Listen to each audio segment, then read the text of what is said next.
प्रभु यीशु मसीह के पवित्र जलाली मधुर मीठे नाम में ऐसा कुछ जय मसीह की। आज का दिन यहोवा ने बनाया और हम इसमें आनंदित हो। परमेश्वर पिता आपको बहुत बहुत आशीष दे।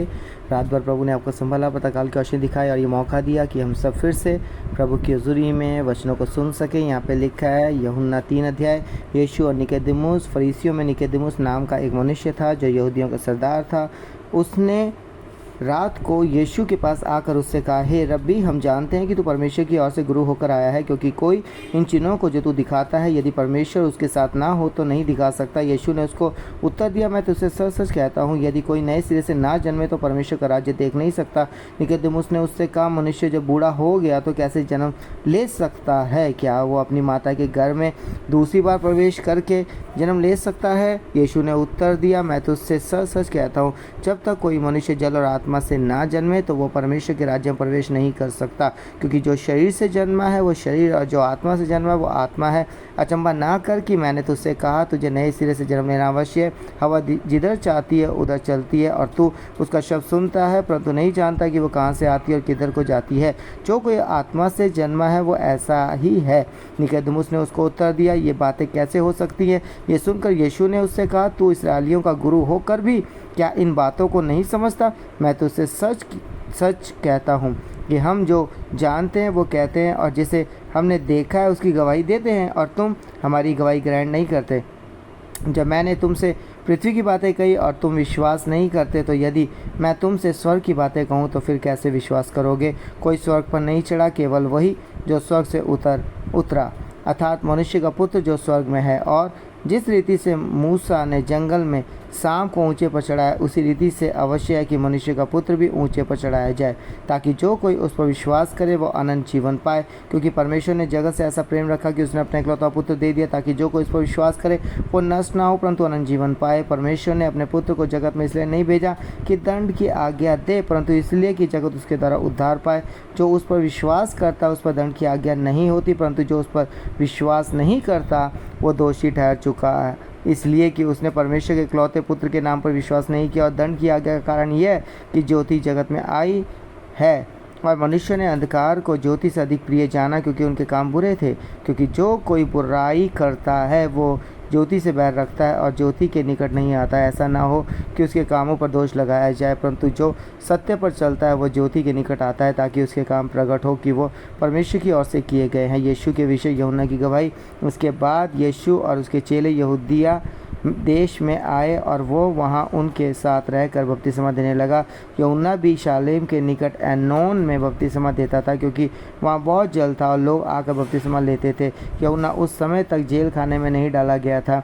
वहाँ यूहन्ना के चेलों का किसी यहूदी के साथ शुद्धि के विषय में वाद विवाद हुआ, और उन्होंने यूहन्ना के पास आकर उससे कहा, हे रब्बी, जो व्यक्ति यरदन के पार तेरे साथ था और जिसकी तूने गवाही दी है, देख ये बपतिस्मा देता है और सब उसके पास आते हैं। यूहन्ना ने उत्तर दिया, जब तक मनुष्य को स्वर्ग से ना दिया जाए तब तक कुछ नहीं पा सकता। तुम तो आप ही मेरे गवाह हो कि मैंने कहा, मैं मसीह नहीं परंतु उसके आगे भेजा गया हूँ। जिसकी दुल्हन है वही दूल्हा है, परंतु दूल्हे का मित्र जो खड़ा है उसकी सुनता है। दूल्हे के शब्द से बहुत हर्षित होता है। अब मेरा यह हर्ष पूरा हुआ है। अवश्य है कि वो बढ़े और मैं घटूँ। जो ऊपर से आता है वो सर्वोत्तम है, जो पृथ्वी से आता है वो पृथ्वी का है और पृथ्वी की ही बातें कहता है। जो स्वर्ग से आता है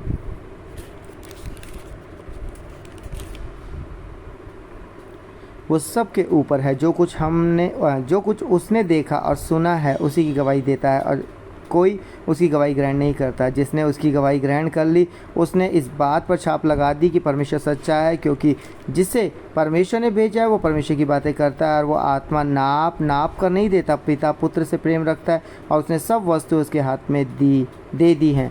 जो पुत्र पर विश्वास करता है अनंत जीवन उसका है, परंतु जो पुत्र की नहीं मानता वो अनंत जीवन को नहीं देखेगा, परंतु परमेश्वर का क्रोध उस पर रहता है। सो परमेश्वर पिता इस पढ़े हुए चुने हुए सुने हुए कलाम के हम सबको बहुत बहुत आशीष दे। आमीन। सो आइए अपने सरों को झुकाएंगे। अनुग्रहकारी दयालु प्रभु, आपके सम्मुख आते हैं विशेष कर शुक्रिया करते हैं कि आपने हम सबको रात भर मीठी नींद से सुलाया। प्रभु जी, प्रातःकाल की रोशनी दिखा ये मौका दिया कि हम आपकी हज़ूरी में बैठ सके। हाँ परमेश्वर पिता, आज आपके बेटे बेटी जो प्रभु जी इन वचनों को सुन रहे हैं, परमेश्वर पिता उन्हें बहुत बहुत आशीषित करे यीशु के नाम से। पिता, आपका आत्मा जो उनमें वास करता है वो आत्मा उनकी अगुवाई करे। प्रभु, आज दिन भर उन्हें संभाले, जहाँ कहीं आते जाते उनके काम को आशीष करें, उनकी कमाई को आशीष करें प्रभु। जो काम ढूंढ रहे अच्छा जॉब उन्हें मिले प्रभु जी, अच्छी सैलरी पैकेज मिले प्रभु। और प्रभु जी जो बिजनेस करना चाहते हैं अच्छे बिजनेस के द्वार खोले परमेश्वर पिता, और जो बिजनेस कर रहे हैं उनके बिजनेस को बढ़ाएं, आशीष करें प्रभु। अगर आज किसी का जन्मदिन शादी की साल के उन्हें भी बहुत बहुत आशीष करें, उनके अजीत रिश्तेदार सके संबंधी को भी संभाले, स्वस्थ तंदुरुस्त सके प्रभु। और प्रभु आज जो वचन पढ़ा गया उस वचन की तरह उत्साहित और आनंदित करे प्रभु। हाँ परमेश्वर पिता, क्योंकि आपने जगत से प्रेम किया और प्रेम करने के कारण अपना इकलौता पुत्र दिया प्रभु। यूहन्ना 3:16 में आज हमने पढ़ा है परमेश्वर पिता।